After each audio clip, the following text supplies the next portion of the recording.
Do, do, do, do, do, do, do, do, I don't do. know if that's like the Tank of Melody, or the melody of Tank, but I don't know. Oh yeah, we're live.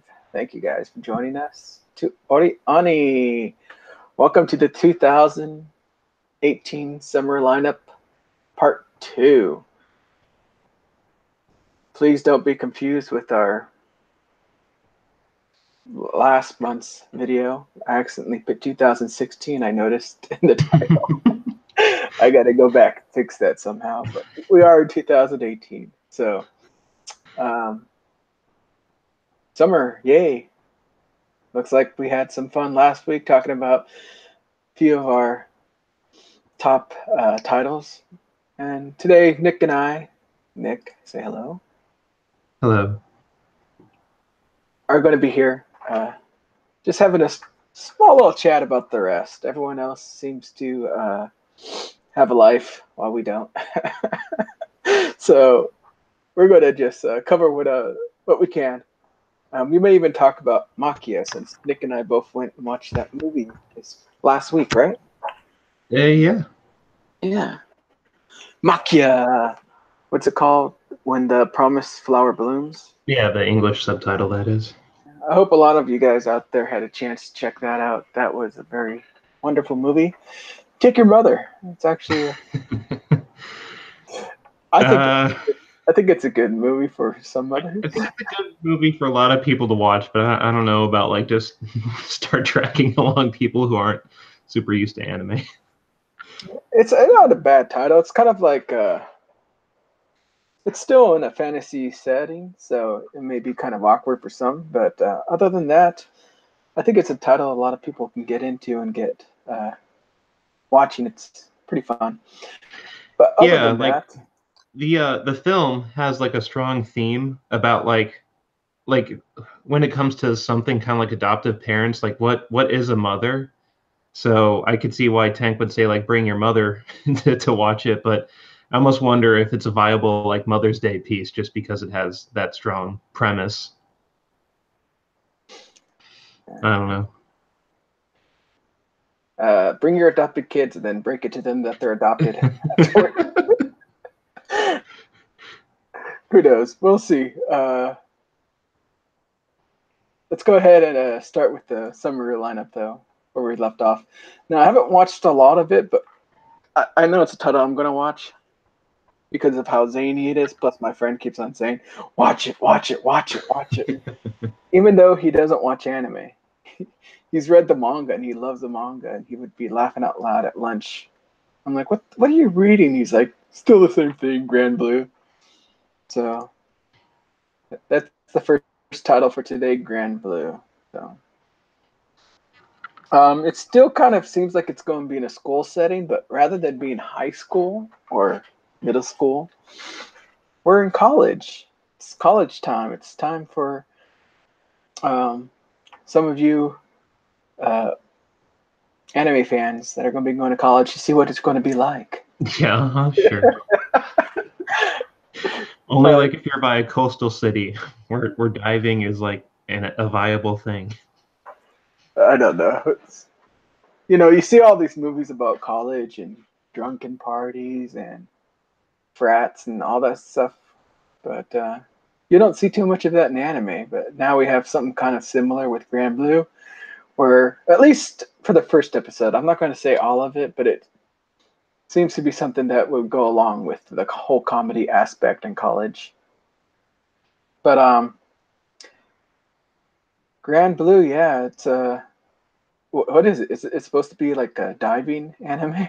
Yeah, so it kind of it sets up its premise where a our protagonist, let me pull up some information, is returning from I guess like his childhood hometown maybe, and he's looking forward to meeting some of his cousins who he used to hang out with, and he's going to be living with them at their a diving shop called Grand Blue. That's where the title comes from.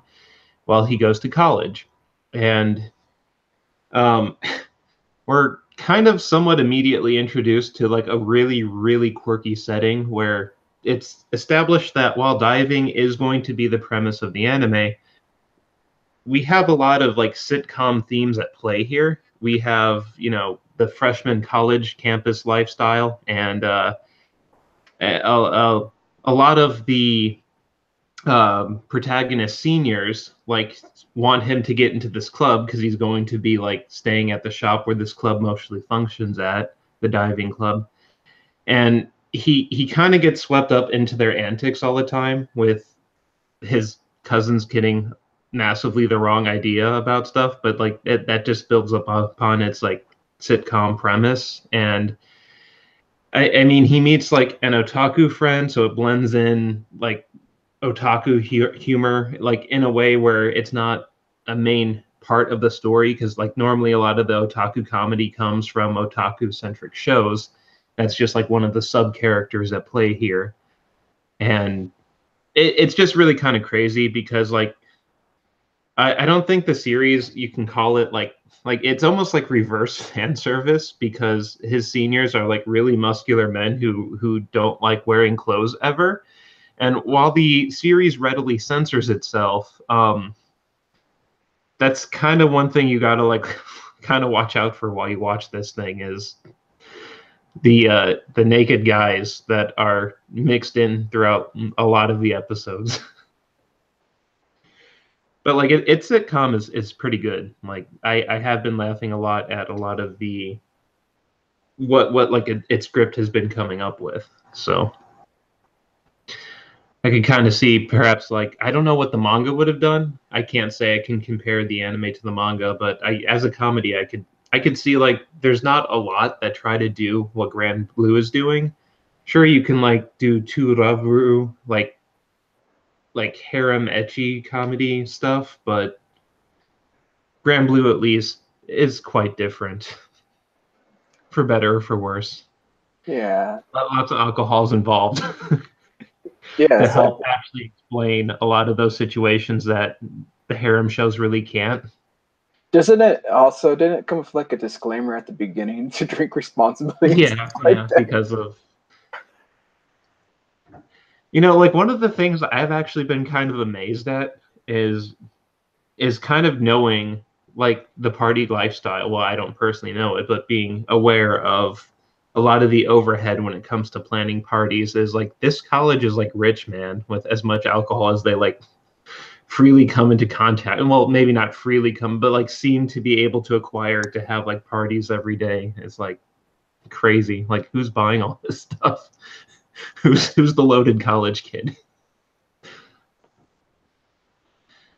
But Yeah, there was so much alcohol in that show. Even like one of the running gags, at least for the first episode, was, "Oh God, I need some water," and he takes a big chug, and then he's like, "What the? Tastes funny." Brings a lighter to it, and it lights up, signaling it's alcohol. So yeah, like they were actually looking for non-alcoholic drinks, and they had to frequently test the drink they were given with a lighter. even when they asked for tea, they just mixed alcohol to make it tea color. So it was very interesting and very funny as a first episode, and the whole comedy aspect. It was great. It's hard to see where it was going from at least the first episode, but this is a type of show I think you don't really care where the destination, more you're along for the ride. Yeah. You're there to see what's going to happen, how you get from one point to the other, and just have fun. So, uh, and and like the funny thing is like while he's being depicted as extremely irresponsible, our protagonist seems like somewhat responsible. Like he's mostly a down to earth guy who just keeps getting swept up into these like ridiculous situations. Like it's kind of not his fault, but kind yeah, of is. yeah. What is it that they're commonly referred to as the pure boy, or that's very ignorant, or and such, or always trying to be helpful? This guy is not that.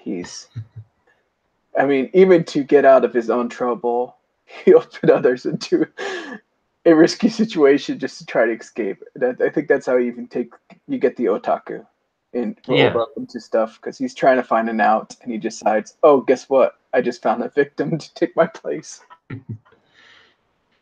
Yeah, it definitely tries to show not like a vindictiveness, but like how you would normally have like characters who can kind of control like be manipulative. It kind of shows like the dark side of what like guys will do to make their ideals like parties happen. Like it's kind of crazy. I think it just deserves like a watch probably by someone who isn't already like shied away from anything we've talked about, but like I don't know. I don't know like who I could recommend this to because of the contexts at play. But it's a great show. I love it. I'm laughing. I'm definitely looking forward to it every week. Yeah. And if you have Amazon Prime, this is one of those shows that's on Amazon, so you can easily. Easily. Well, if you have it, you can No, easily. easily. Like, isn't like Amazon known for their like horrible interface? I just have complaints about the subtitles. That's my only complaint. Oh. Sometimes their subtitles aren't that great, or at least positioning wise and stuff. Like I've had it where it comes up the beginning with disclaimers, or you have two people talking, and the subtitles are just placed awkwardly and stuff. So it's just that. Other than that, I had no other problems. Like I watched Hoseki No Kuni. no Kuni, yeah, on there, and that one actually was really well. There was no problems watching that on Amazon Prime. But some other shows like Beatless, I saw some problems with the subtitles and stuff like that. So It almost sounds like the enthusiasm of the staff at play, where Hoseki no Kuni was kind of like a great show, and then like anything that might be out of like the staff members' context would just be like, whatever. so what were you saying? Yeah, Grand Blue, watch it. It's a whole lot of fun. But be responsible. Don't let this get you ahead. But yeah, I would say upper teens, people in college and stuff could probably have a laugh at this and just like, yeah, that's not how things really are, or something like that. But one of the interesting premises that I neglected to mention before is uh, this show kind of follows the sport of diving. And I mean, in its early few episodes, it doesn't really establish diving as a sport really well. But our main protagonist actually can't swim because I think he had a bad experience with the water as a kid, I believe. I can't recall. But like, so he wants to get, well, he doesn't want to get into diving. His cousin roommates slash senpais want him to get into diving, and it's just something he's kind of getting swept up in. And while he personally wouldn't mind it, he still has he's not comfortable in water, and he joined the diving club, so that just kind of already shows like the irony that the title's kind of setting up with a lot of its various sitcoms and themes. Mm-hmm. Yeah, so if you really want to learn about diving, you got Amachu or something like that. Amichu, that second season that came out last time. That actually had a lot of very informative information about diving. While this show, I don't think it'll be really giving you too much information or helping you with that. It's just all for the comedy, I think. But we'll see as we go on. So join us on this fun show of watching Grand Blue. Next up is a show for that a lot of people might think look familiar. Haruka or Harukana Receive. If you ever played Dead or Alive beach volleyball. I was wondering where you're going with that. I was like, what anime does this remind me of? Where is he going? And he brings up Dead or Alive. Oh, okay. I was a big fan of Dead or Alive. I bought all the Dead or Alive games. I owned all of them at one point. I was like, is this a spin-off that I'm not aware of? What's going on here? Oh, Oh, okay. Dead or alive. I even saw some other jokes online about people making comments about Dead or Alive as well. So if you've ever played that game, then you pretty much know what to see. But I forget, are they in college as well, or is it high school? No, I think it's high school, right? Yeah, they're in high school, I believe. I'm sorry, yeah. It's so hard to tell with these characters, you know. They look so old, but then they're so young. Really? The majority of this cast looks old? Are you kidding me? I'm just messing with you. I forgot. You got that super lolly character, right? You got like practically two of them. Practically two. At least one. Just about two, though. Yeah. So, um, how to kind of receive is this girl goes to live at her grandmother's place, where she's also taking care of one of her cousins, right? Um, And yeah. during the process of going there, they're going to be by the, I think it's Okinawa, so they're um, close to the ocean due to where the grandmother lives, and she decides to, since it's summer break, I believe, during that time, or is it spring break? Probably summer. One of the breaks, yeah. Um, she goes out and plays in the ocean, and then that's when she sees the volleyball net and some people arriving, and she talks to them and learns about somewhat about beach volleyball just through talking, and she wants to participate. And when her cousin arrives, you can tell there's some kind of history with them. But that doesn't seem to phase her as she wants to try it out and have fun, and she gets slaughtered or beaten. So they make a bet that if in 1 week, if she can train and get good enough to at least score 1 point, then they'll consider her win. And they bet something small, like what was it, ice cream or something like that. Yeah, loser buys ice cream.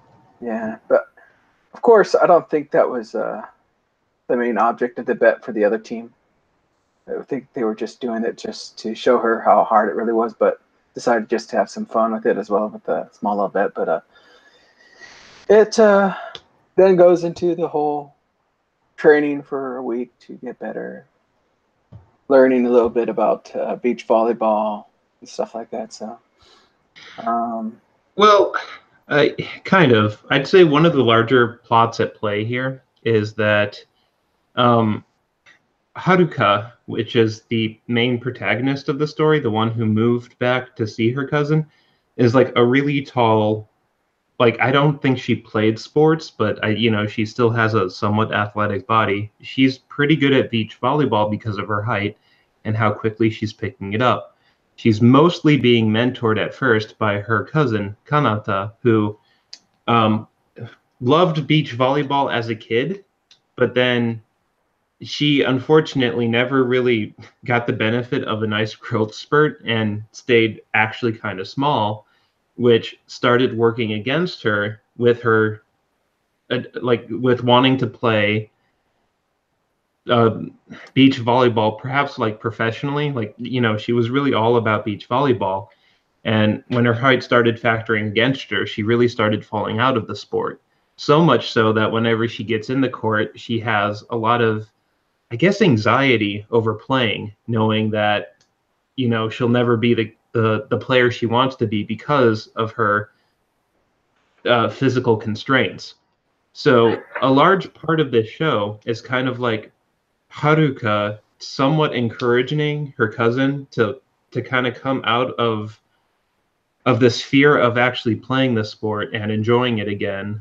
So I mean I don't know if that's going to be consistent throughout the whole like show, or halfway through we're going to have a fully character who's dead set on volleyball again, not afraid of it at all. But it's just one of the plots at play instead of just like a happy-go-lucky like themed show that we've seen a whole bunch. But um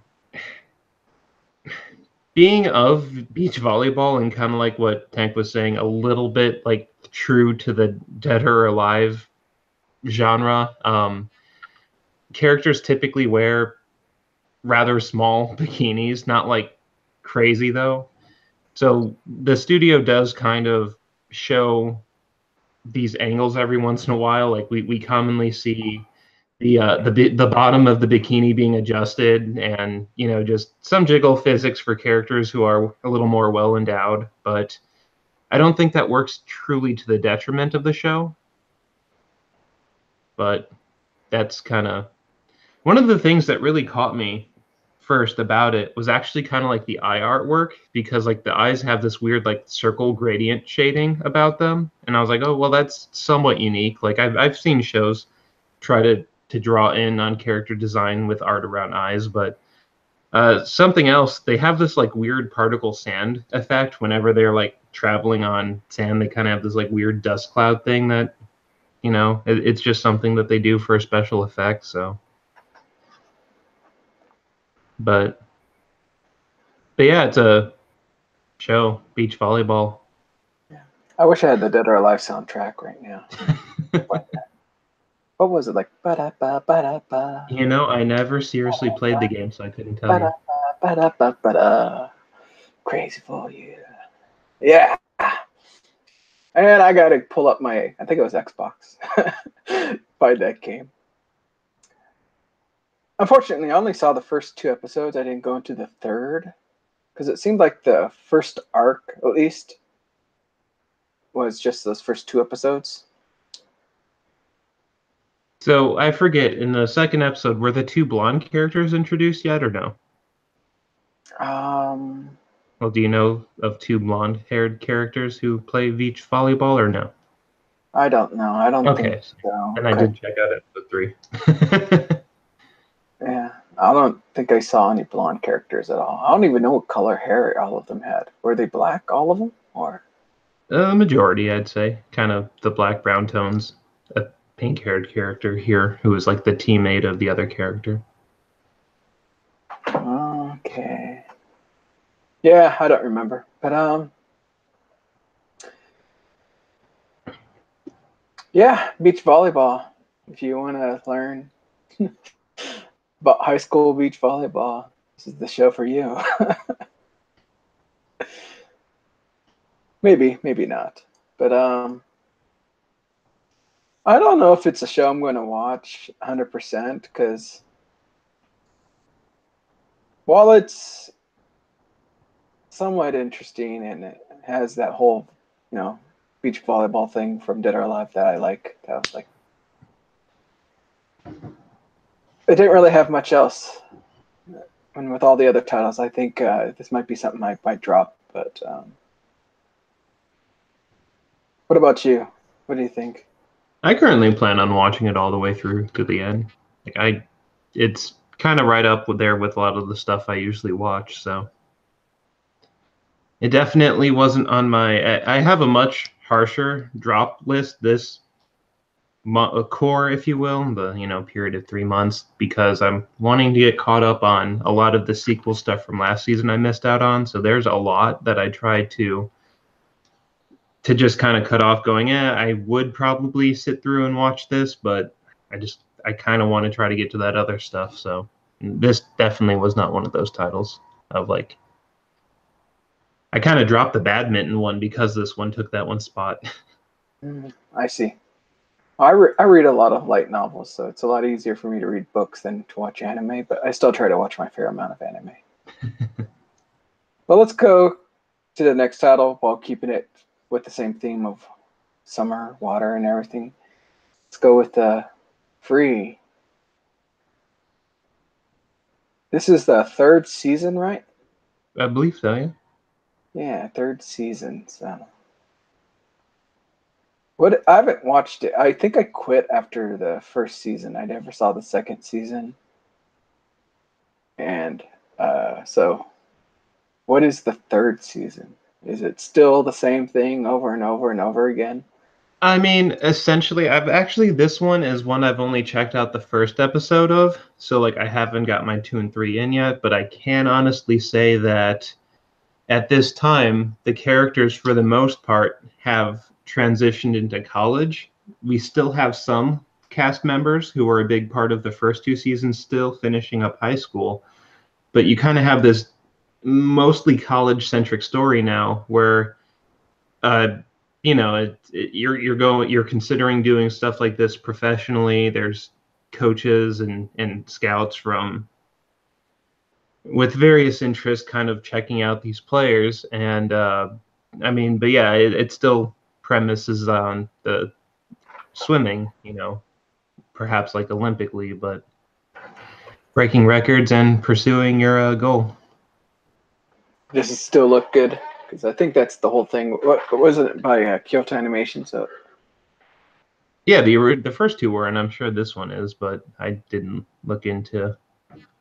Yeah, it's still by Kyoto. Yeah. So if anything, it still looks good. And I will say, not that it's like an important part of anime or anything, but because a lot of the stories tend to depict high school students, which is why we do like to announce when they're in college sometimes, because it's like, hey, it's not your run-of-the-mill high school story, at least. I don't think it's very often that you actually see the progression of like high school to college in an anime. That's somewhat rare, but probably not like a reason to check out free. We could probably count that many shows with our fingers. Like, what was it? There was Hikaru no Go, where he started as a little kid and kept on getting older and older and older. So you saw his age. That's pretty way back when. Yeah. I don't know if you're gonna have like a lot of people who are like, oh yeah, I totally watched a lot of that. Yeah, Clanad, which was from high school all the way up into his adulthood, where he has kids and everything. I bet there's a few more else out there that I can't really think of too many others. Those are the two biggest that stick out in my mind. I'm gonna have to make a list. I'm gonna have to find out what we have out there like that. But that is interesting to see them at least progressing. But they still look the same when I saw it. I guess there's not much of a age difference when you're like 1 year, but yeah. So one of the kind of interesting things that happened in the first episode is there's like a long time ago, like one of the early gimmicks of the show was like that they had a photo of the first like time a group of friends were, and when they were like really young, got into swimming, and they had a team, and that team kind of fell apart. People moved away, stuff happened. While two of the characters are like in different colleges, we actually reunited with one of the original members who just happened to go to this college now and is still in swimming. So although he's not really a developed character because like we didn't see his like what he was doing in the meantime, it's just trying to show like woohoo, we have one of our childhood friend guys back in the story, adding to a slightly new mix of characters. Because like a lot of the gimmicky characters are in high school now that we hear from every once in a while, but I don't know how much of a part of the story they're going to be yet because I've only checked out the first episode. But I just imagine that we're going to hear from them sometimes, and the story is largely not going to be about them. But I see. All right. Well, then let's go ahead and move on to the next title. Let's see, how are we going to do this? Well, since we're moving further and further away from water, let's go ahead and move on to the island. I was about to say, how are we moving away from water? Just a little bit, Sure. Yeah. This island could totally have a college dive club if it wanted. Just saying. Well, maybe that's how that guy got to the island. He was diving. So this one actually had a very awkward introduction for the main character, right? The girl face plants right into the guy. Yep. Kind of almost Grand Blue style, but So I don't know what to say about the island because this one's really strange. You got this guy that just appears on this island, purely naked, and with memory loss. with memory loss, but at the same time fairly certain he's from the future and he's come back in time to do something, but still with amnesia. Yeah. So he's got to try to remember, and he's very. It's a very strange show. I don't know what to make of this yet. I just know I like some of the voice actors in there that come from other shows. So I'm willing to give it maybe a few more chances, like maybe midway if I drop it or not. But it has a lot of yeah. There's a really odd story it kind of establishes. So outside of our protagonist, who, as we told you, thinks he came from the future, he's supposed to save or stop something, but he has amnesia, so that's kind of working against him. We also come to the understanding that the island is kind of an oddity of itself and kind of its own mystery, because anybody who arrives to the island, which I think it has like a weird origin, like it just sort of appeared one day or something. I don't know. I don't really remember that part of the story because I've been trying to watch a whole bunch of other stuff. But like, we have a mayor of the island who doesn't really like outsiders. If you weren't like a resident of the island, he wants to like deport you to the mainland ASAP. And like, the cops like just deport people. Like, it's this island that tourists are not welcome to. You have to live here to be here. But some of the characters that it introduced is like the daughter of the mayor, who I guess doesn't like the fact that she's on this island and wants to leave to the mainland herself, but like her father wants her to continue the bloodline, like I guess to continue, like mayordom or whatever you would call it. Mayordom. Yeah, right.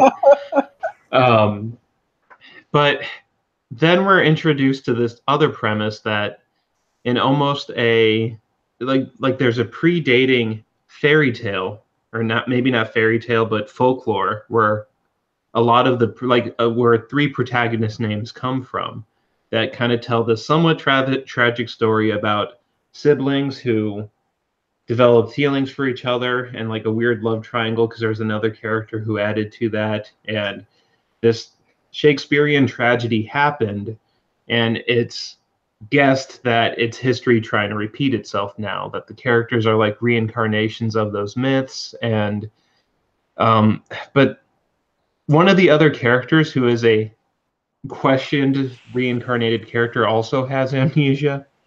And yet another mystery that they're trying to sell for, or introduce to the story for some reason, is a lot of the residents of this island have something called like soot blight syndrome or something, which is it's an adverse reaction to sunlight. So like some characters, it can be severe enough so that it would threaten your life to be out in sunlight. Other people just have like sudden onset heat stroke symptoms from coming into contact with sunlight. But one of the things is like this sickness only exists on this island and nowhere else in the world.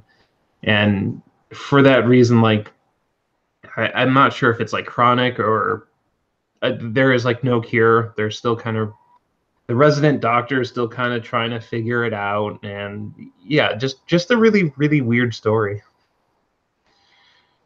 Like I don't know why that matters, but like alongside of the characters trying to figure out if they are characters of myth with history trying to repeat itself, and this mysterious island and this mysterious sickness, there's just a whole lot not to be sure of with this story. Yeah, this show is just full of mystery still. That's why I'm willing to give it a little longer to see if they show or come to understand anymore. You also have a lot of, I guess you would almost call them flashbacks within the main character, which is going by the name Setsuna now, I believe, right? Yep. Setsuna. So you have a lot of what he's pretty sure his name might be. So you have a lot of flashbacks going on, and a lot of them are just really weird. It almost seems like a possible future or something that may have happened, or who knows what's going on with those little visions he has. I guess I'll call them rather than flashbacks. But the only thing I can see with this show being a major turnoff is some of the fan service they show. because these characters just don't have the looks for some of the service that they're going and showing you. Like Haruka Receive, you got the voluptuous bodies and everything going on, and Fair and Service may work for some people, but this one, these characters are all super young, and they have some very interesting scenes during this screenplay, I guess you could say, Yeah. that happens during one time. So I could see where it might turn off some people, but I think it's gone a lot for the whole mystery aspect of the show. That was actually something that was kind of like it. I don't know what to think of it because like there's a character who instantly like a Miko themed character who decided that Setsuna of the future should die and they will be the one to make sure that they will not interfere on the island because they will kill them. And then like in the very next episode, they're like a ragtag part of the group now, and we're they whipped up this like super etchy scenario because they're trying to lure a character out of her room who believes she has the soot blight syndrome and can't go outside during sunlight, and they're just like totally reading this like this script but like in almost like a monotonal way where it yeah, it's just so weird, like the script is just so odd. We're almost having like just crazy levels of, I wouldn't call it progression, but just yeah, script, scenario, whatever. Yeah. So the island is weird. That's all we can really say in a nutshell for this show. What do you say? Sure. Anything But else? like to me, its mystery is actually kind of what's keeping me here because when shows are like cryptic like this, I just kind of want to see the reveal. Like I don't want to. I'm not one to try to think too hard and figure out the mystery ahead of time. I just kind of want to see it. So I'm just kind of like, all right, I can't readily think of too many shows that have a premise like this. So like what what new aspect of anime will I see here? Maybe. Well, that's just me. Yeah, we'll see. We'll see how we go with the show then. We'll tell at the end of the season who kept it. So far, it just seems that you and I are the only ones that are caught up with it, while a few others are just seeing maybe one or two episodes. We'll see how. I think that's all they intend to see too. Yeah. Well, let's move on to our next title. So from the island, let's go to the planet. Planet with. With what? No, I'm kidding. Yeah, that's what I was actually wondering. When I first saw this title, Planet with, I'm like, what? With, and I thought there was more, and I kept on trying to scroll on my screen, but nothing ever came up. It's just Planet with.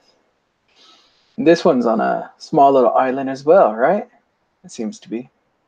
I'll just say sure. I think it's like some part of. I know it's Japan at least. Like it's.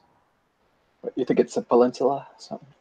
No, I know it's some aspect of Japan because like there was the one episode where they tried to like bring in big cities of other global locations. Oh, So it's like well, it's Japan. definitely Japan. Yeah, Japan's an island, right? Born from the drops was, what was it, like a sword dipped in the water, and the drops that fell back became the islands. I don't know. I've heard so many different stories in anime. But Planet with, yeah. We got robot kitties. We got strange Well, teddy bears with hands not really. and noses and feet and the most All right, all right. faces.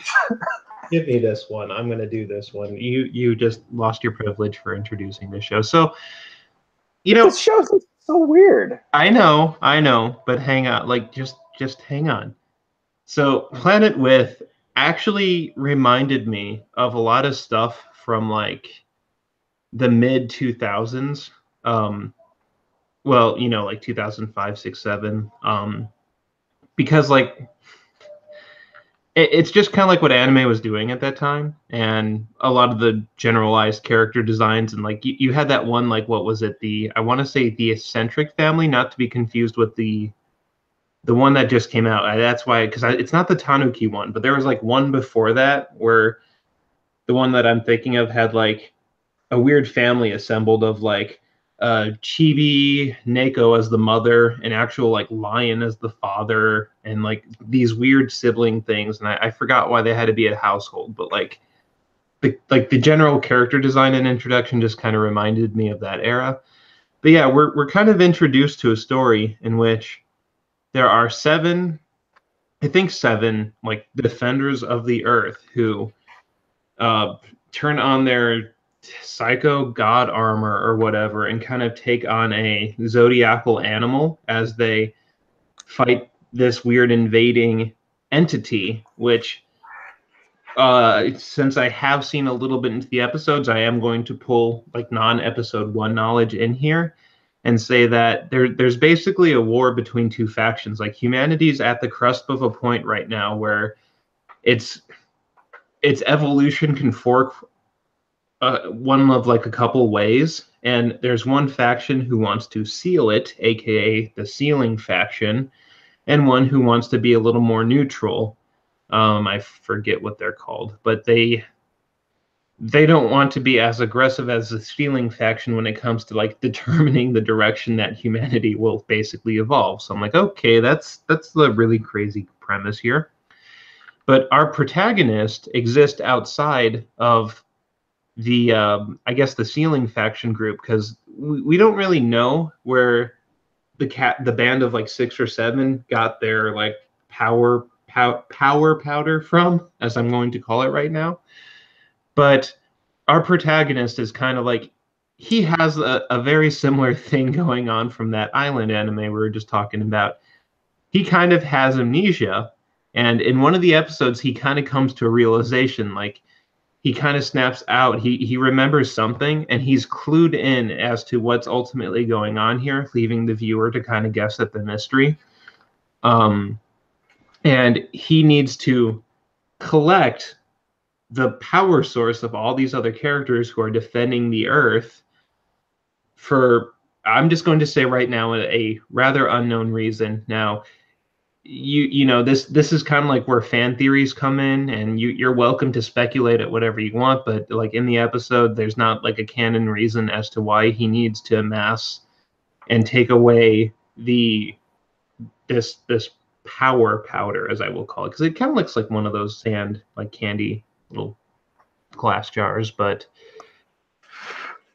yeah, it's almost like its premise is a bit as weird as that island one is, but like it has this odd cat bat mecha thing going for it. It's got a lot of character design, or just like general plot similarities of stuff that I've seen in the early 2000s, as I've said, and I'm just kind of along for the ride on this one. It's kind of like on one of my, kind of like on my own lesser tier. Like I was probably on the verge of dropping this one, and if I wasn't a fan of anime in like the general 2000 region, I probably would have dropped it. But I was kind of interested to hear why you were watching it. So at first I didn't know what this show was, and like I just picked it up and started watching it. I was like, okay, this is interesting. It wasn't until I saw the figures the cat was playing with that I was like, Jesus, oh, really? oh my god. Because there's this manga called Lucifer and the Biscuit Hammer. That's this. It's from the same guy. Yeah, and those characters were from it. So, and that manga I read it all the way to completion, and I loved it. Great story, lots of fun, just very interesting. So, knowing that this is from the same person, I can't help but want to watch it and see if it might follow along the steps of that great storytelling, Mhm. and see how this one turns out. Well, I still have no idea where it's going, what it's going to do, and I know it's based off of manga. I could probably find it and get it. I think I'll just stick along with the anime for now and just have some fun watching it. But that was actually the biggest reason. Once I saw those characters, I was like, those look familiar. what was that manga I read, 3 years ago? And of course, the character designs very familiar as well. So One of the weird things here that I'm reading, because I opened up a site to pull in some information. If you follow the link to AniList for this show, you'll be met with a summary. Instead of summarizing the plot of the show, because it's kind of a weird one, they literally, I will read it verbatim. Well, somewhat verbatim. Manga creator Satoshi Mizukami, Lucifer and the Biscuit Hammer, Spirit Circle are some of his notable Spirit works, it Circle's seems. another great one. That's another great one. Announced a new original mecha anime and manga project titled Planet With. He said that the project is based on a concept he began working on 4 years ago, and that he has drawn 1,074 pages of manga storyboards for the project. And then it provides a URL for you to go visit. I don't know if it's in English or Japanese, but that kind of sounds crazy for me because, like, number one, not only do you not have a premise for this show based on that alone, like, I don't know if you went to, like, My Anime List, if it had a better attempt at a premise for this thing, but okay, so, like, it wasn't like 1,074 storyboards, it was just pages of manga storyboards. So I don't know how many storyboards are in question for this thing, but it's like, what's going on with that? Like that just I'm not like into the mangaka or any level of production of anime, but that just doesn't really seem like your run of the mill how this stuff normally works. So yeah, that's kind of crazy. But hopefully, if you like the two works that they most know the guy for, hopefully this one will perhaps, like, some of their greatness will rub off on it, but you never know. Flops happen.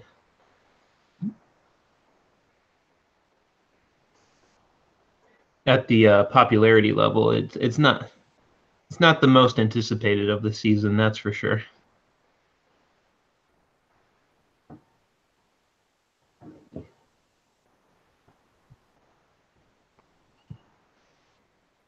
Hello? I don't know if you can hear me. I was having some connection problems.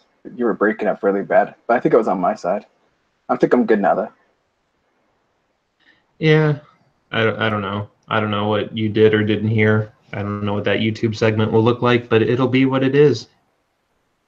I think it was my side because one of my pages disconnected, and I was like thinking, and you were breaking up. But I bet you said like, something good. as like the potential broadcaster, I don't know if this is all based off your experience or not. Like I don't know if the YouTube side's going to be okay or not, or if it's all based off whatever your just what you see kind of a thing.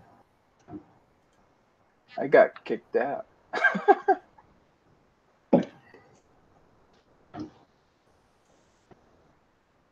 Yeah, so I'll agree with what you said, even though I have no idea what you said. And let's see, what do we have next? What can we talk about next? So we got Planet With. If we're following how things are going, let's change this strange fantasy world of monsters and everything and go into another world with monsters with Overlord 3. So honestly, I'm gonna watch it all, and I've only saw I think the first, maybe the second one. I can't remember how far I got into it. Second episode of the third season. How far have you seen into it? Perhaps only up to episode maybe 3, maybe 2. I don't know. Let me check. Can I check? Yeah, I want to check too real quick. We got all the time in the world. We got 0 viewers. So. Yeah, like everybody watching along is like, what the crap? Oops. Yeah. So just skip like 30 seconds into the video and then get the conclusion of what's going on here. Season Overlord. Got to pull up my Crunchyroll account. Okay, so I'm pretty sure I've only seen episode 2 because 3 looks new to me. Yeah, I got episode 2. So. Oh yeah, I remember the ending of episode 1. That was really funny. Yeah, one of the things that I will say early off is I'm definitely a lot more appreciative of season 3 so far than season 2. Because like season 2 chose to start up with that like weird lizard man story arc where that's what we saw for the first like close to half the core. Like maybe it was only 4 episodes or something. But like there were times when I would be watching the episode and I'd pause it and look away and do something like have a complete distraction and then return to the anime and like be like what like all right, I'm hitting play and I'm watching these lizard men guys do stuff and I'm like, wait, what show is this again? Like I had to actually kind of think like I know this is a weird thing, but what was this a part of? Oh yeah, Overlord. Okay. Don't worry, I felt the same way when I was reading the light novel. Like, why are we all up about these lizards? What happened to Eyes on Ghoul? What's going on? So like at least season 3, like in episode 2 we kind of see like another mini arc happening, but it's a lot more grounded because it's at least characters that we are priorly exposed to, and we do have a lot more moments of seeing the cast of the typical cast blended in throughout whatever narrative it's attempting to tell right now. But yeah, I mean, it's Overlord. I can't say that it's set up for any kind of immediate like super cool action stuff to happen anytime super soon, but yeah, if you've watched like the first season and 2, you'll probably want to check out the third. I don't think the third is quite amazing enough to, if you looked away from the first 2, to then recommend you go back and check them out. So if you're watching it, great. I know a lot of people are. It's one of the more popular titles out there in the anime community. And I almost feel that most of our group is watching the 3rd season of Overlord rather than watching Attack on Titan 3. well, yeah, but at the same time, Attack on Titan's just one that's going to get around, and it's probably going to be more overexposed than Overlord because it got probably picked up by the younger generation a lot more than the older. So I think the younger generation is more likely the ones that you're going to be hearing of, like talking about anime. I mean, I know we are right now. Like that's kind of what our group premises is on, with a little bit of like old school intuition here. But like you go to them conventions or like the comment sections on websites where the kids hang out, that's what they're going to be talking about. Kind I of the see. thing. Nice. But yeah, Well, I'd say our group is probably watching Overlord more so than Titan, though I am watching both because that's what I do. I gotta finish season 2 if I'm going to continue on season 3. I think I got more than halfway on season 2, but I don't think I finished it. So before I go on Attack on Titan 3, I gotta go back and catch up. Though both of them are pretty dark. Both of them are pretty interesting with their story. I might stick with Overlord rather than Attack on Titan and just go get Attack on Titan later on. Let's go ahead and move on to our next title. Keeping the theme of, guys stuck in a video game world. Let's go ahead and talk about another demon lord and how not to summon a demon lord. I don't get why they say how not to. We want to talk about like how not to summon one? You see, that title is just so weird. How not to summon a demon lord. And the first Oh, thing is that what they're calling it in English? that's even how the book is translated or title. Because it's based off of a light novel. The light novel Really? on JNovel, the website I go to get all my light novels plug-in. Um, it's also there's a manga out there that I've been reading as well with it. So, but if you're looking for fan service, now this is your show. You got Demon Lord role playing going on. You got uh, Kemono Mimi or the animal ear characters. You got big breasted characters left and right. Skimpy outfits. You got everything. So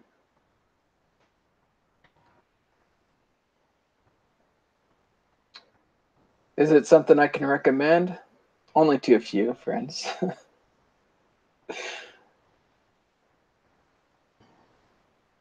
Have you been watching this? Let me see. I haven't checked I mine. have. I was just looking at like how I would translate the title because I don't know how they translated that into that English, how not to summon a demon lord. Like that's just us coming up with a new title for it. Because like the one site I'm looking at right now, I was trying to check to see if someone did like a literal translation because what I'm seeing in its title, based on my understanding, limited understanding of Japanese, is Isekai Mao. So that's another world like demon lord, and Shokan Shoujo. So Shoujo, we should recognize Shokan. Is that the summon? I don't Yeah. know. Shokan Shoujo. No, Dore Majutsu. So yeah, that's you know, enslavement magic.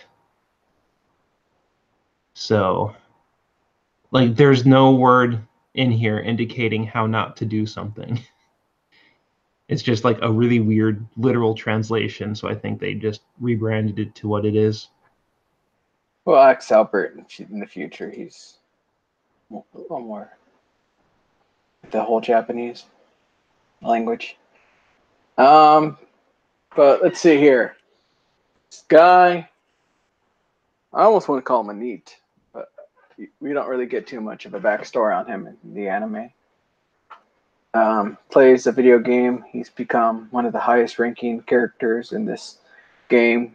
I can't even remember what it was called, like Cross Reeves or Street, something. I don't know, some weird MMORPG you could call it. And he's become one of the best. That he's become so strong that people go to challenge him, but he's gotten to the point where nothing really can motivate him in the game except for one thing, and that's when there's a romance going on. So like lovers playing the game together and being all giggly and stuff. That's the only thing that really puts him in the mood to actually want to fight, and he obliterates them with everything he has because it upsets him. So then he just all of a sudden gets summoned, wakes up, and gets kissed, right? And that's how the anime is. If you've read the manga, you'll notice that there's a lot of scenes they skip, and a lot of things are progressing pretty quickly. Not a bad thing. They always have to cut things for timing, but some of it is confusing how they have to do some of their um, showcasing of what he should have done earlier, like showing how strong he really is, or like one thing they never really say in the anime that they say in the manga is that people who use magic, like he does, like the Mao or the Demon Lord, what was his name? Give me just a moment. Diablo is what he goes by. His actual Yeah, name, I don't know if it yeah, matters. yeah, Diablo. So the type of magic Diablo uses is considered one of the weakest. That no one uses it, and people that use magic like Diablo does is actually considered a novice and made fun of. But of course, his magic's just on a whole another scale, and everyone's surprised with how powerful he is. So that's one thing that they really don't tell you in the anime or really show off. They just, wow, you're so strong. I didn't know you were that strong. And but they don't mention how weak really everyone else is right off the bat like that. So, um, and of course, he's summoned to that world by, we're not too certain who, but there's two people that are fighting over him. This elf girl and this, I think they call her like a panther girl or something like that. And they're both saying that they're the ones that summoned him. And then when the magic gets reflected, it somehow locks both of them into being his slaves rather than he being theirs. So I guess in some way both of them did summon him. So as he's going through, they're trying to remove the whole slavery chokers off the girls while he's trying to figure out what's really going on in the world. Of course, since he's a neat or has no social skills, the only thing he can rely on is his game persona, which is acting like a demon lord. So he has all these really weird talks and does a lot of things that are very awkward. But to him, it's all just a game playing role that he does. So you have a lot of that inner dialogue, kind of like what you would see at the beginning of Overlord, where he has his internal dialogue that's his voice and how things are just overwhelming him and he has no idea what to do. And then, of course, you have his Diablo persona going on outside of it, but it tends to lead to a lot of, like I said, fan service, lewd activities going on. So Yeah, like that's one of the things that I've been kind of weirded out by the story, and I'm not like saying the fan service does, but like it's contradictions like because they always say that he has not enslaved them. That's not how it is. But like in the early episode 1, we're shown that like he's able to like force them to do a handshake. So it's like he's just basically not activating, but not ordering, thus kicking in the enslavement process. But like it's like they totally are his slaves, but at the same time they're just telling everybody they're not because he's really not using that gimmick at all.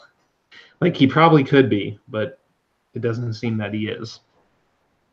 yeah, actually, that might play a thing into the future. Mm-hmm. According to the manga, something that happens later on with the elf girl Cheryl or something weird. I can't remember these names. There's so many names out there in this anime world. It's hard to remember every single I name. believe. Sarah. Oh yeah. Then you got that girl Rem. Yep. That's the only name I remember. But yeah, like kind of like as Tank was saying that he's kind of introduced to this duality that he was somehow pulled from his real world browser game into a like spin-off universe, like a parallel universe that isn't purely the game he used to play, because there's like some key differences, items that you would use to fast travel don't like there's just some key differences. So he's like, so this is a world like based off that, but not the world that I am actually familiar with. So that's when he like actually starts announcing that he's a demon lord from another world. And one of the plots that's perhaps somewhat unique to this show is that the demon world that was probably a big boss of the RPG he played, like a big raid or like perhaps the final one or whatever, actually does exist in this world right now, but his soul is entrapped in a person who is Rem, the character. If she were to ever die, then the demon lord would be released and the apocalypse would try to happen or whatever. So like the mage association in this world kind of knows this about her because it apparently follows maternal lineage. Like it's something her mom had to somehow know and deal with too. And like anytime they have, I'm guessing, female offspring, the demon lord soul moves to that. So they're trying to find a way. Huh? Nick, actually, I think that's where the name comes from for the book, is not to summon that demon lord within Rem. Okay. Perhaps. Not how to not summon Diablo, but not how not to summon that one that they're trying to release into this world. So like one of the early premises is like, how can we take that soul out on our terms without having like to kill an somewhat innocent bystander, essentially? Like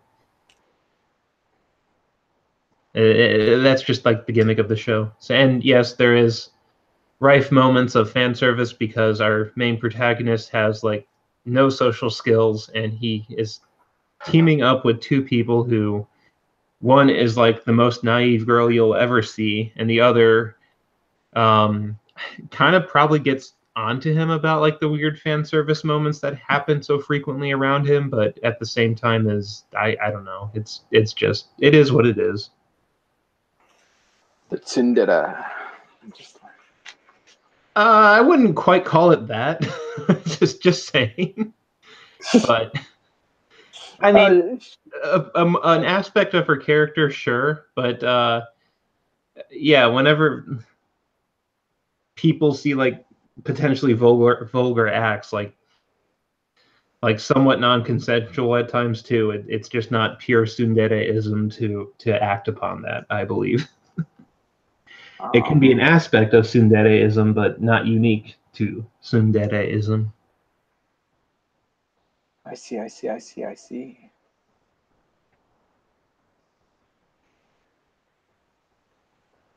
What else do these guys do? I wonder. Yeah, so I think this is actually the show of the season for fan service, or at least Mm, that's easily accessible right now. This is on Crunchyroll. You can pick it up, watch it, have fun. I know there's some other titles out there that have a little more to do with that strange fetishism, I would kind of want to call it, where um, actually, let's just talk about that next because I kind of want to bring that up. Because I had no idea this was an anime until I saw it somewhere else, and I was like, "What?" Going on with fan service was this one called "Ia no Kao Sure Nagara o Pantsu Misete Moraitai," which is, I guess, maybe translated as like "Show me that disgusted face as you show me your panties" or something like that.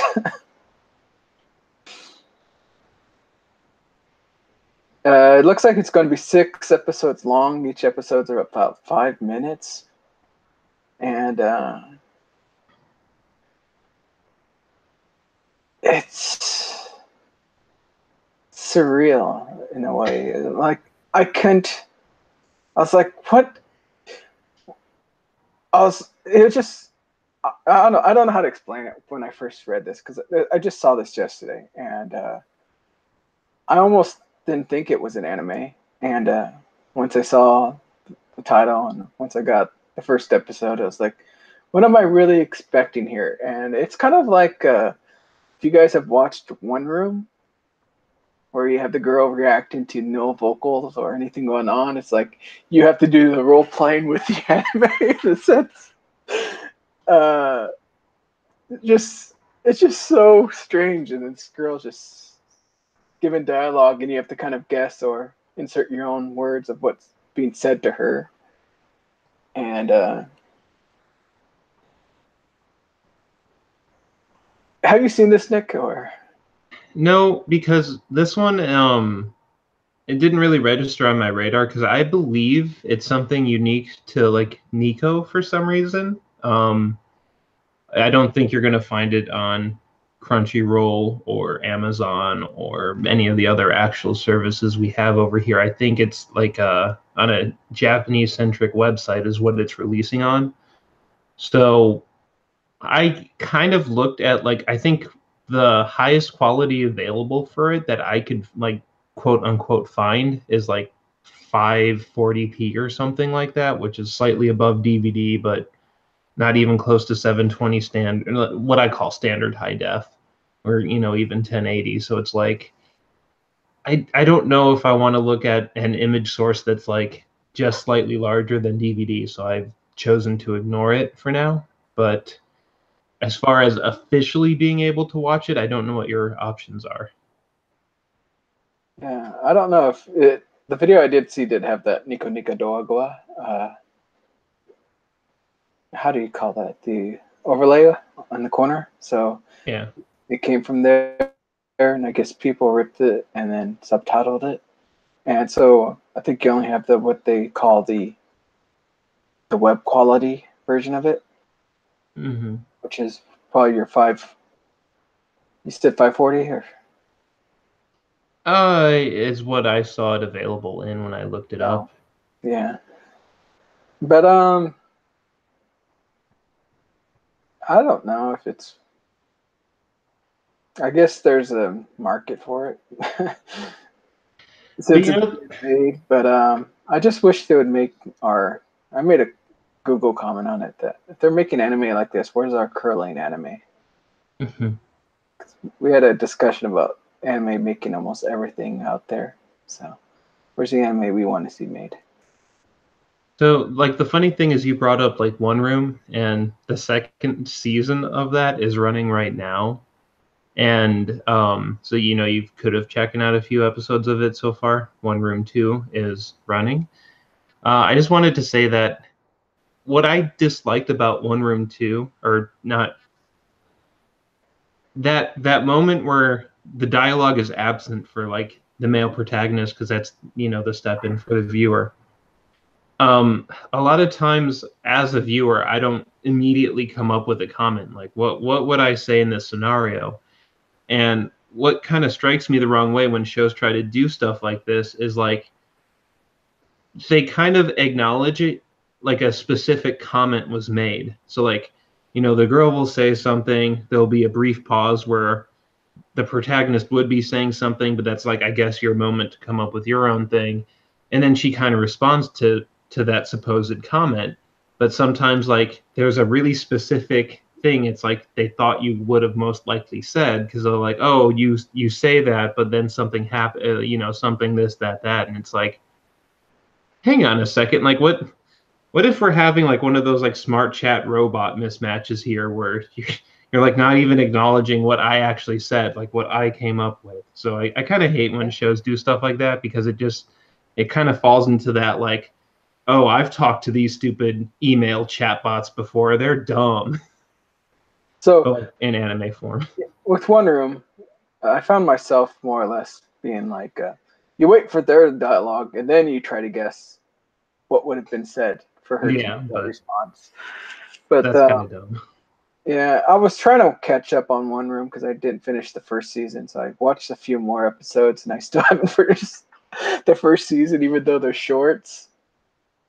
So I don't know if I'll ever get through One Room, but One Room is one of those shows I like because of the characters. I love Kantaku. I buy all of his art books I can, and his art is just really fun and really wonderful. So to support him, I buy a lot of his doujinshi, buy a lot of his art books that are released, and I try to watch his animes with his character developments. That's why I got that Garukawa movie, right? Hmm. That was by character designs by Kantaku. One Room, another one. So that's why I was trying to finish it, but it's just I don't know. I don't know what kind of mindset you have to be to watch this, or if you just watched it and more or less just went with it. Because for me, every time I try to watch it, I'm like, okay, okay, okay. Let's watch this episode, and as I get to the end, I'm like, I should be doing something else. I can't help but feel that. What mindset are you in when you're watching these? Or I mean, kind of like the same way. I'm attempting to kind of figure out what they would have thought, like the dialogue would have been, like what would have an acceptable answer been. But well, I'm not necessarily like it's a short, and one thing about shorts is you can be really forgiving with how not good it is. And I'm not trying to say that One Room is not good, just because it takes up so little time. It's it easily kind of fits into my watching anime for the sake of watching anime thing, where I kind of like to see what they try to do with it as a medium at times. And this is one example where it's not always done. It's not common to anime, and therefore I like checking it out. And it's it's anime art at its core, so it doesn't flop there. It just I kind of hate it at times because um I don't like the mindset of having to come up with dialogue on the spot, and I also don't like kind of like reflecting into what I thought I would have said when I know her response or what the character could have said kind of scenarios. But I don't think too terribly much when I watch this one. I just kind of watch it and then I'm done with it. Well, we'll see. But keeping more to the fan service side, I said that Isekai one was probably the top fan service episode this season, but I actually did forget about one other title. This one actually is up there too, which is Yuragi no Yunasan, or Yuragi So no Yunasan. Mm-hmm. And I've actually read a lot of this manga as well. It's still ongoing, I believe, with over maybe 80 chapters or so. I don't know how many volumes that is. But this one's another fan service shonen type of anime. But rather than being in a fantasy world stuck in a video game, this one is a high school boy who's been down on his luck most of his life. Finally believes he gets a break in finding this cheap inn that used to be a hot springs that he can stay at to go to high school. And he finds out why it's so cheap is because it's haunted by a ghost called Yuna. And being as who he is, the protagonist, he's gone through a lot of different hardships. One of them being his spiritual senses are very high. So he's able to see Yuna as this beautiful young girl rather than seeing her as this haze or this ghost that other people might see her. And since he has a strong spiritual sense, as he's grown up, he's been possessed a lot of times by different ghosts that's put him into a lot of situations that he would rather not have had. But it gives him a lot of experience, such as what he, I believe, explains in the first episode, his exorcism. He was possessed by some kind of person that did exorcisms and taught and made him go through all that training to be an exorcist. And so now he's able to exorcise demons and ghosts, but he's conflicted with the whole, she's a girl, and the only way it can exorcise ghost is by punching him with my fist. And he doesn't want to hit a girl, so Kugarashi, I believe his name is, now more or less decides to try to live with Yuna in that room he's renting because she's a bound spirit to that room, so she has to be there. So it's just, I guess you kind of want to call the show rom-com and shonen type of thing. Maybe not really shonen, but seinen. And you're going to have, of course, the harem-esque aspect coming into it, because since he's in a inn full of nothing but girls, and as he goes through, you'll learn more about all the tenants inside the house and what's the particular quirks about every single one of them. So, but if it's anything like the manga, it's very ecchi, very, very ecchi. A lot of moments, like, almost think of a Turavru, where he'll fall and he'll grab certain places where he really shouldn't have grabbed. And yeah, and he'll get punished for it. But it's fun also learning about Kugarashi, because in the manga he goes through a lot of different things because he's very poor. He goes through a lot of part-time jobs, and you find out that because of all the ghosts that's possessed his body in his youth, he has a lot of different skills, and it's pretty funny as you go through and learn what he can and can't do. Like he was possessed, I think, one time by a baker, so he's really good at making pastries and stuff. But we'll see how far it goes within this first season. I think it's slotted for 12 episodes, so it's obviously probably not going to cover a lot of the manga, but I'll cover at least a good portion. Have you seen any of this? Yeah, I've probably only watched the first episode so far. I haven't got to check up the follow-up ones, but I'm pretty much going to be watching it because I watch those types of shows. I'm not afraid of them.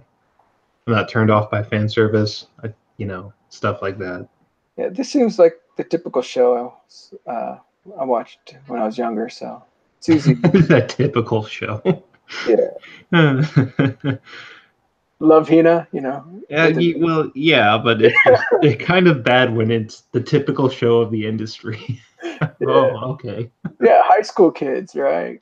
Ecchi moments, right? The Lucky Skebe moments, the harem-esque thing. You know, it has a lot of your typical tropes in it. Just not your isekai. Yeah, I think this one came out later in like the core, so that's probably why I haven't got to episode 2 yet or not, because I'm kind of watching them in order of the dates that they aired on.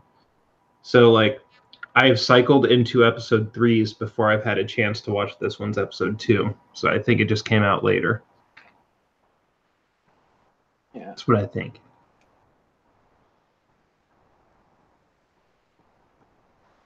So this one is also on Crunchyroll. So you got your 2 titles of fan service. I think 3 is out. 3 is out. Nice. Yeah, I'll definitely watch this. I mean, I enjoyed the manga a lot, so. The Isekai one. I might continue watching it as well. I mean, I'm reading that manga as well, so might as well. I don't know if I'll ever pick up the light novel since I've seen the other 2 versions of it. Who knows? What else is there? Any other titles we haven't talked about or you want to talk about? I actually navigated away from the list. Yeah. I was trying to go with a theme here for each new title, but there's not much to go with. If we're talking about high school things, we can go to Chiyo no Tsugakuro. It's a story about an anime about Girls like walk to school every day. yeah. Let me see here. Let me pull that up. I'll just crazy stuff that happens. One thing I wanted to kind of ask you about, just at a more, one of the things I'm really on the verge of dropping is something that you have listed as you're watching. I was wondering kind of what your enticement to this series, if you could see what I highlighted, was. Oh, I'm not on that page. Let me see. Where were you? Which one? Oh, Tenchi? Yeah. Yeah, that one didn't really have I didn't have a good way to move over to that. Let me see here.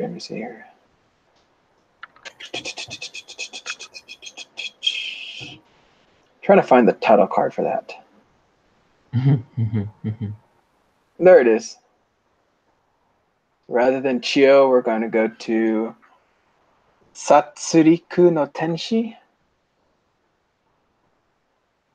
Also on Crunchyroll. Yay, Crunchyroll just has everything, don't it? I'll just say sure. Yeah. I don't know about the show. It's interesting in its own way. Why am I watching it though? Like, I honestly can't remember how she got into the situation she's in. Yeah, like I've only checked out episode 1, and like I said, I might have actually been willing to watch it if I wasn't kind of trying to chop a lot more shows than I normally would, it would probably be something that I've watched, because I know this one's based on a game. And I typically do watch a lot of anime that are based off a video game, because it's like, it's so weird, because sometimes you have to wonder, like, what kind of a playthrough did they try to depict? Because, like, when it comes to something like Fate Stay Night, they're one of the few, if not the only, that tried to show you multiple paths of the game that it's based off of. And You got some other ones like Photo Kano. well, yeah, that like a scenario per episode kind of a thing. But I more meant,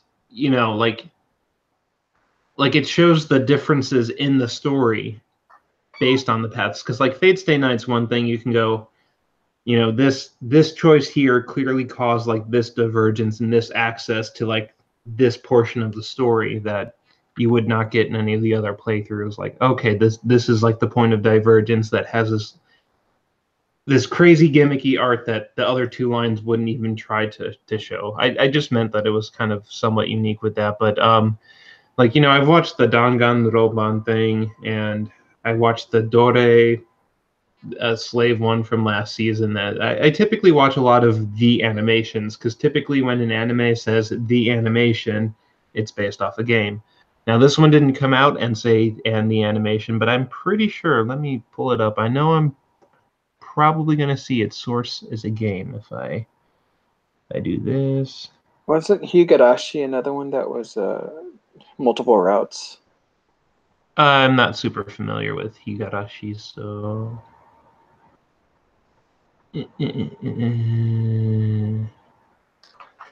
its source is, yep, a video game. So I kind of like when they actually stick the animation in these things to make it that much more obvious. But I heard from a personal friend of mine that they're watching this show because of the character, and I actually had to think for a moment, like, is this another anime that's really old that I'm not thinking of, or is it this weird one? Because that, like, in its premise in episode 1 doesn't like do it justice, because I thought a character wouldn't be like an intrinsic part of the whole story just by episode 1, and it totally ended up being that way. But yeah, I just kind of wanted to know why you were watching it, kind of a thing.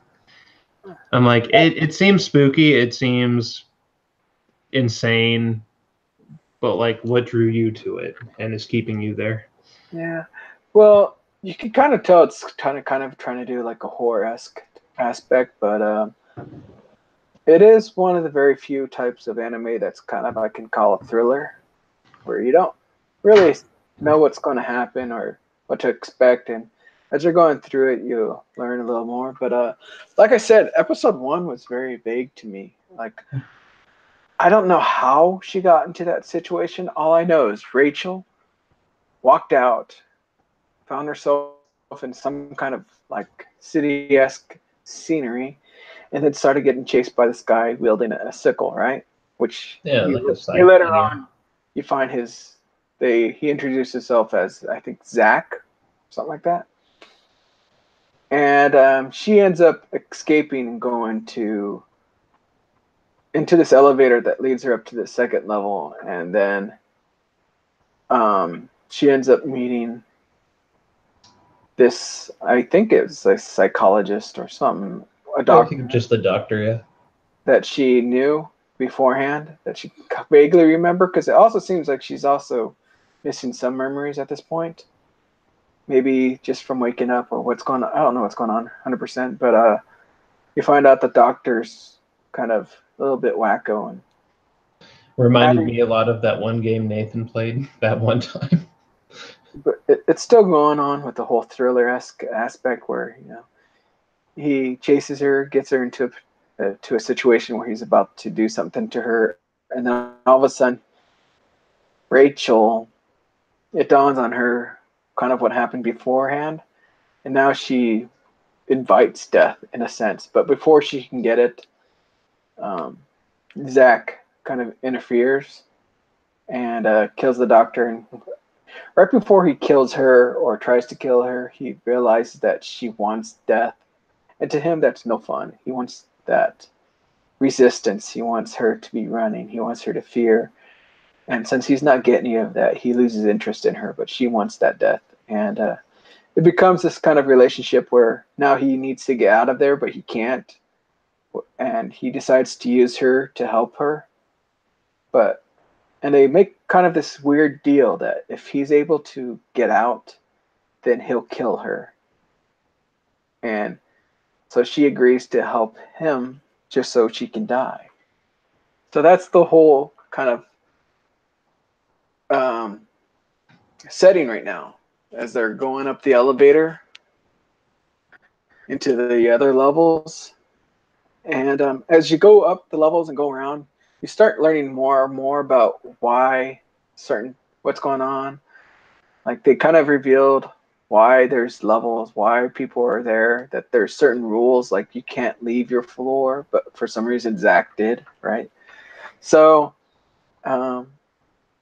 it's interesting in that sense to keep on watching to learn and see how this is going to progress for them. And it's kind of weird because all the other floor masters, it seems, want to kill her as well.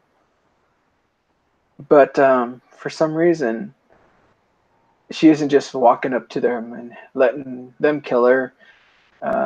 She's still like holding that promise with Zach that she is useful to him and helps him escape, that Zach will kill her. So it's kind of got this really strange thing going on with that. But overall, it's decent. It's not bad. It's not great, but it's watchable, and it's easily to just sit down and watch and continue on with the next arc. Though I will have to watch the first episode again to see how they got into that situation, because like I said, I can't remember any of that for some reason. But the Zach is voice acted by that one person that plays, what's his name, in the Index series. Oh, the main protagonist. His name's like something. Toru. No, the other guy, the antagonist. He was even in the Sisters, where he was the what was his name in that? His title. He was like the level 5, the other level 5. Accelerator. Accelerator, yeah. That weird guy that kind of has this really high-pitched voice. That was his name, the protagonist, Toma. Yeah. So, not Toma's voice, but the other guy. Yeah, I got you. I was just trying to remember his name. I'm like, it's Toa something. You could tell his voice really easy once he starts laughing, because he has that really strange laugh to me, or maybe not strange, but unique. Shrill. So, in a sense, it's very interesting. There's nothing in it that says I can't watch this. Mm-hmm.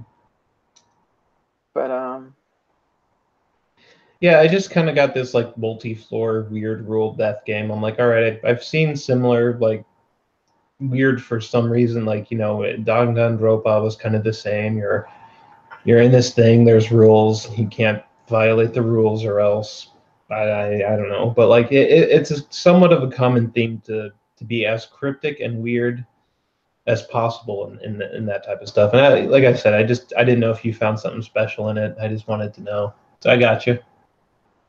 Yeah.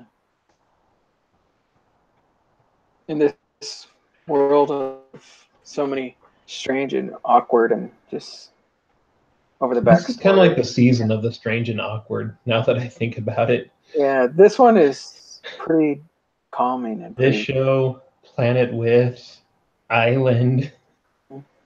I mean, not so much Grand Blue, because like that one's not strange and awkward. It's just awkward. Yeah. Not very straight. Well, kind of straight, but like not in the sense that all this other jazz is.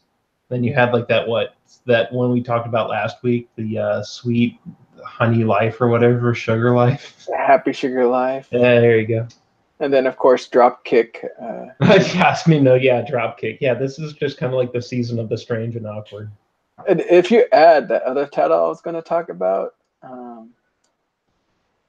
Chio, Chio no Tsugakuro, whatever you want to call that show.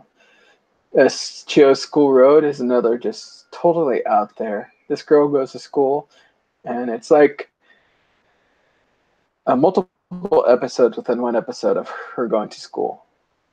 And this girl is just so stupid, I want to call her. She's on her way to school, and just things happen, and then she's always just put in this awkward situation where it's like, yeah, right, that's never going to happen. Like, she's running late to school in the very first episode. The road is blocked, so rather than walking all the way around, because she doesn't want to be late, she decides to climb the wall next to her to jump onto the roof of the house so she can run across. And the reason this pops up into her head is because she's always playing video games. And she starts running across the roof, and this notices the scene from the roof, how beautiful it is, and all of a sudden she almost gets caught by this old guy, brushing his teeth. Yeah, and she ducks underneath the window, and as he's brushing his teeth, what is he, coughing or something, or just being a little producing spit. Yeah, and call it. Yeah, it's getting all over the place, and it's just falling on her, but it hits her glasses or something. Oh no, it's just so strange, all the stories they tell.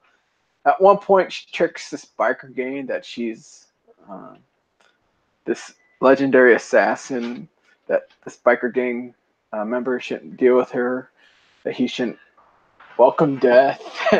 It's just so dumb that you're like, oh my god.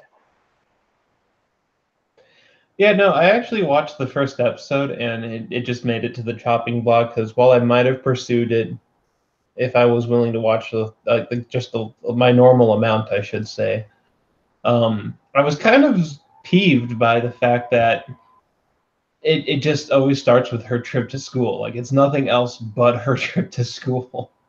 Like, I think I just wanted something more to be there. Like, I didn't want to watch a whole episode of her going to school like 3 times and then just getting more of that. Oh, okay. So, it's fun to watch with a group, I would say. I watched it with, you should know Carlos, right? I do, yeah. But Carlos came over, and my friend, and we just started watching and just laughing at the totally ridiculousness of what's going on. Now, I almost thought this would be a show you could just pick up at any time and just start watching. But some of the stories do have references to other moments within the series. So, unfortunately, I don't think every episode would work that way. So you may have to watch some other episodes to get some of the references that they may make. But other than that, it's just a nice, I would say, kind of winding down type of episode. You can just pop it in, watch it at your leisure. It's not something you want to sit there and just focus all your time on. But, pop it in, do some stuff, get ready, get yourself wind down, and then you can pop in your Killer Death Tenshi and or something more serious. Or maybe serious? What? Or wind down and get into Grand More serious. I'm sorry. Yeah, watch this and then watch Banana Fish or something. It'll get you into a mood for almost anything. Maybe I should watch this and then go to One Room and see how that works. Oh, jeez.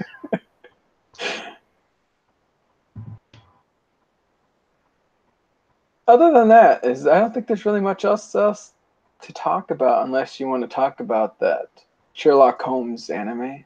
I mean, I'll say something about it, but just a quick, shout out just because I wanted to. We talked about the 3rd season of Attack on Titan earlier, Right, and the only thing I want to say about that is, for people who read ahead at the manga level, they pretty much have access to a lot of more information than we do, of course, because the manga's quite a bit further out than the anime was. But it was like a new aspect of, I think it's like a elite unit under, I'm guessing, the king has been introduced into the story. And if I'm mistaking at all, I'm sorry, but they introduced practically like a different variation of the 3D move gear, which was pretty nice because, like, you know, we're used to it now where you have like the hip fire, like Spider-Man cable element things with the switchblade swords that, you know, you could just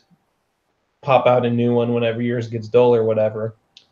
We're introduced to a new unit that actually has kind of like this weird, not so much belt driven spinning attire, so much as they have like this gun that fires these like gas, like almost like compressed air bullets that are shotgun seeming, that, you know, like their 3D move gear like fires out of the gun that they hold, and like it zips into something, and that's kind of how they get slung around. So I don't know Kind of how like often, Batman. huh? Kind of like Batman. Kind of like more like a grappling hook, but it's, you know, they still have, it's out of either gun, and instead of like a hip fire thing, you're a little more versatile with what you could do with your hands versus fixed at the hip. But I don't know how much that combat's going to be, or combat, I should say, is going to be threaded throughout the series. But it was kind of interesting to see uh, at the animation level that the existence of something besides the 3D move gear, that, because like that's what drew people into Attack on Titan, in my opinion. I mean, sure, attacking the Titans, whatever, but I know like it took so many fans because they saw this, not steampunk Spider-Man, but you know what I mean, military garb, that there's like now the, like, not the existence now because it must have pre-existed, but we finally have an acknowledgement of it in anime that it's a thing, and they might animate it well or not, I don't know, but it's in 3 and it wasn't in 2 or 1, so that's the thing. The Holmes one, though, since I wasn't going to give you time to do your thing. Kyoto 10. No, that's not 10. It's Teramachi Sanjo no Homes. Yeah, sure, we'll go with that. Just because I'm not looking at it.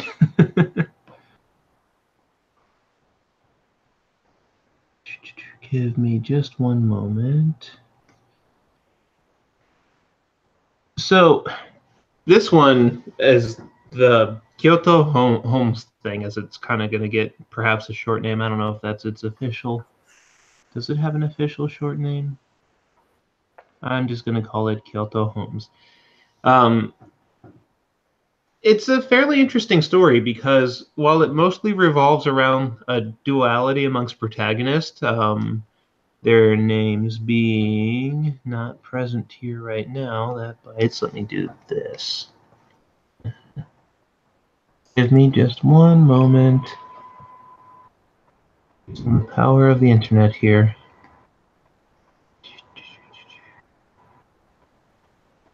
So his name actually isn't Holmes, but he's kind of he's given that nickname because like his last name kind of, you know how they do like the spelling of these characters, and that's what makes my last name. Apparently, an alternate reading can kind of be indicative of Holmes somehow.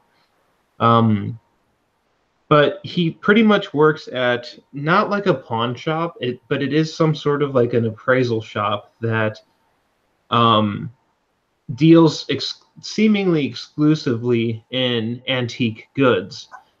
And while people will come in and ask for stuff appraised, the character who is called Holmes is, you know, really deductive. He can meet someone for the first time and draw upon a lot of conclusions and come up with dialogue based on probability. Because at sometimes, you know, it's all in script, so the character is only as witty as like the author absolutely wants him to seem, but it almost kind of has not the same mysterious trait of that Hyoka, but like with the main protagonist kind of like that, where he can look at a scenario, draw a lot of inspiration and pretty much ascertain the situation at hand, like with all this sheer power of deductive reasoning that he then kind of explains to everybody else. You know, that's a large part of the whole Sherlock Holmes mystery thing. But what I kind of liked, and I don't know how prevalent it's going to be throughout here, is there is a protagonist here whose name is Aoi, Mashiro Aoi, who just moved to Kyoto, and she kind of meets him because I think she was trying to get something appraised. And you know, I like the dialogue that it weaves. I like when characters are a lot smarter than the typical anime character. But again, that when you can control the script, that's not really special. But it's really cool when you watch these seemingly intellectually driven shows. So he kind of figures a bunch of stuff out and dialogues with the character. And in episode 1, I don't know if it's going to be prevalent throughout, you know, the rest of the 11. Whenever the character, the protagonist, Aoi, inner dialogued anything, he would kind of immediately respond to her inner dialogue. And like just on an absolute guess that that's what she was thinking at the time. And she kind of had this like common like how does he know what I'm thinking kind of a thing. And it was funny enough to give it an episode 2. And episode 2 didn't continue that at all. It introduced a non-appraisal based kind of mystery where characters approached the duo now, because she kind of started working part-time at the shop, and they had threatening letters because she was like elected one, not any of the main protagonists was elected to take part in as an important role in like a traditional like kind of like parade shrine thing that happens in the area, and she was getting threatening letters to stop. And for whatever reason, they went to him to see if he could basically figure out who was doing, you know, like why would you do such a thing? Who knows? But this is anime. And it's, as always, like it's not what it seems. The mystery doesn't quite have the normal resolution that you would kind of like, not like straightforward, right? There's always a twist to this, although this usually when shows do stuff like this, the twist is somewhat obvious because it's a twist. But I just enjoy those shows. Like whenever dialogue's more witty than the typical, you know, harem anime, I'm kind of in for the ride for the most part. So, well, I don't know if it's going to be anything special yet. That's kind of what I'm liking about it, and I'm not really watching it for the history of the antiques being present because I don't know, you know, Japanese artifacts like the back of my hand, nor do I want to. So I don't really care that they're pulling stuff out of his like important parts of Japan's like crazy niche specific history. I'm just kind of in it for. Oops, sorry, I always forget about this thing. But yeah, that's my draw to the show.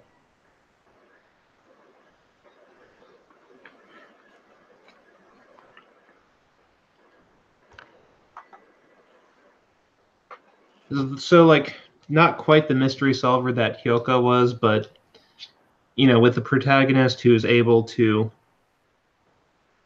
figure things out at a glance and resolve things. I've always just appreciated that type of story. So I can't say I see that too commonly in various other mediums. There are some shows like that, I'm guessing, on, you know, live action TV, but like not to the same extent that anime tries. Like it's usually like a crime drama or something, and those are a lot different than something like this. Mm-hmm. All right. I will say it's been fun. I think we had a pretty good ending for the first summer lineup. So please join us 2 months from now, I believe. We'll be talking about the end of summer 2018. Check us out on Anime Talk on our Google Plus communities. Other than that, you have anything else you want to say? No. Did you want to talk a little bit more? I know we glanced over it, but did you want to say anything about more specifically about Marquia, or whatever? Makia? Sure. Makia! When the promised flower blooms. I don't really have too much to say. I mean, go watch it. It's definitely worth it. It's I'll say a little bit more if you don't mind. yeah, It's it's from the director or directed by the creator of Anohana and the theme of the heart, Mari Okada. I'm reading this strictly off of the card they gave me. the little poster you got. I So, read my life with yours, Makia. if you're So, kind of wondering what it is, because you can go and watch the trailer right now, having seen the movie, and personally, I'm probably going to buy it as soon as the Blu-ray is available. Maybe not like the moment it's available, but early into its release. I enjoyed the film that much, so it it wasn't as great as some of the other ones that I've really liked recently. But like I said, I left it with because it tackled a whole different subject matter. Like it's a story that because you can't grasp all this from the trailer, right? I don't know if you're ever gonna. You could probably find more in-depth reviews and whatnot, but it's essentially set in kind of like what Tank was saying at the beginning, a fantasy realm in which there's a lot that like humans predominantly own the Earth, but there are some dying aspects of myth and legend, like creatures from lore that exist around. One of them is an elfin-like race of people who live for hundreds of years without ever aging. Another is like dragons that can fly through the sky. Um, and the premise of the film pretty much is humans in their political and power pursuits of not world domination, but like exerting their military might over the world so that they're not messed with, choose to mess with these beings of legend. One of which is the protagonist of the series. She's kind of like one of these elven people who doesn't really ever look like they age. Her village is, let's just say, attacked by the humans in whatever goal that they wanted for them, and upon the resolution of that, she pretty much is whisked away from the village, but doesn't like get captured by the humans. She's kind of out on her own for the first time, and only actually at like the tender age of 15, despite her race not you can never really tell how old someone is just by their appearance. She was actually really young. She stumbles upon this camp where people were literally murdered, and there was like a crying infant there who was the lone survivor of the camp, and she chooses to raise this infant because the only other option is to let it die. And she's still a good person at heart, so she didn't want that to happen. So it largely becomes a typical Maria Okada film where, well, not typical, but her film, because I don't know how much she typically does films, but she always likes to spin drama in weird ways, like with Anohana and with what this one reminded me a little bit more of, like, was the recent The Lull of the Sea, the Nagi no Asakara, was it? Because like in that one we kind of had this like seafaring um people who got trapped in, like, there was kind of like one of those time rift scenarios where they got reintroduced years later. But there's at this one it kind of it chose to present things in interesting ways, and I really appreciated it for that. And one of the things that I actually liked about the film is our protagonist race of people are traditionally weave cloth. That's what they do. They're apparently really good at weaving, even though their process doesn't look that much more special than what a person would be able to pull off. But because they weave cloth so much, they can kind of understand cloth. They are able to read messages conveyed within cloth. Like, it's, even though it's a piece of fabric that could be hung on the wall, they can take a poem, motivational speech, like they could decipher the meaning of why it was woven that way, and draw a lot of not inspiration but just understanding from it. So one of the funny things about the film that I really ended up appreciating was she kind of had these like woven artwork pieces hung up in her house. And as a viewer, I was kind of like, hey, the only reason like I can actually know what any of those mean is because like there might have been a significant scene where we found out what one of them actually meant at one point. But it kind of had this interesting piece on like these artworks like with spoken word meaning that only like the protagonist could decipher on, and like the audience was kind of lost on. So I kind of liked thinking about that as I was watching the film. So there's a lot that you can draw from the character, but it's mostly what the drama means to you. But I also appreciated this other element that I'm sure you can say, well, that's like this other XYZ thing from this actual other live action based movie, but it seemed unique enough to me that I was like, hey, I haven't had a revelation through anime like that in a while. So I don't know. I just appreciated a lot of what it was. One of the things I didn't like though, and not that I want to draw this on too quickly, is as you watch the film, I will warn you now that the film doesn't the director didn't feel the need to tell you when time skips happen. Normally when things are years later, you'll see like a 5 years later as the camera like pans across scenery, and then you're like, oh, okay, so 5 years passed.